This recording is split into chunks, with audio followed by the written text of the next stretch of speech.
আলহামদুলিল্লাহ, যদি মানসিকভাবে ভালো থাকতে চান তবে কিছু কথা মনে রাখবেন। প্রথমত কথা হচ্ছে, যার কাছে আপনার কষ্টের কোনো দাম নেই তাকে নিজের কষ্টের কথা বলবেন না।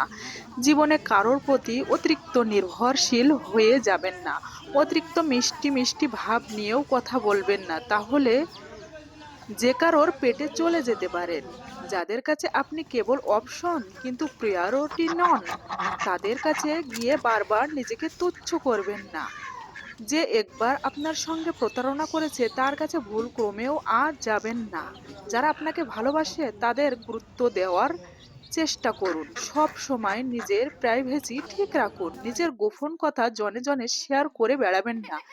আমার কথাগুলো যদি আপনাদের ভালো লেগে থাকে তাহলে প্লিজ কমেন্টে বলে যাবেন।